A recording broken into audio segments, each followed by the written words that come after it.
پتہ ہے ہماری ناکامیوں اور دعاؤں کے قبول نہ ہونے کی ایک بڑی وجہ کیا ہے؟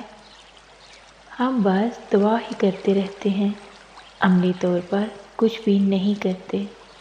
ہمیں پتہ نہیں کس نے یہ کہہ دیا ہے کہ بس دعا کرتے رہو، ہاتھ نہ ہلاؤ، کام نہ کرنا، دعا ضرور کریں، لیکن اسباب بھی تو اپنائیں۔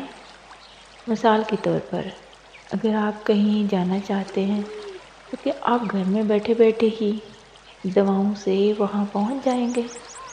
نہیں نا، اس کے لیے آپ کو وہ تمام کام کرنے ہوں گے جو ضروری ہیں، جس طرح گاڑی کا بندوبست، پیسے، سفر کے لیے سامان وغیرہ وغیرہ۔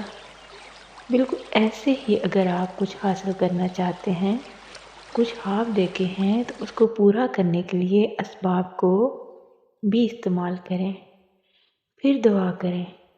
یاد رکھیں، اللہ پاک کے لیے کچھ مشکل نہیں ہے، وہ سب کچھ دینے والا ہے، لیکن اس نے اسباب بھی پیدا کر رکھے ہیں، ان کو اپنانا بھی ضروری ہے۔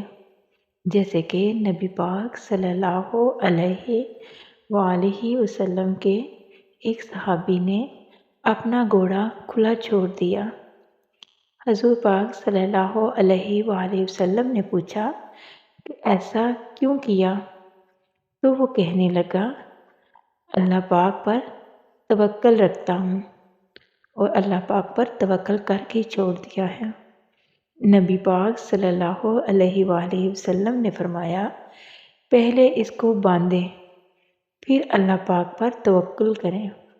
گویا اسباب پہلے ہیں، توکل بعد میں ہے۔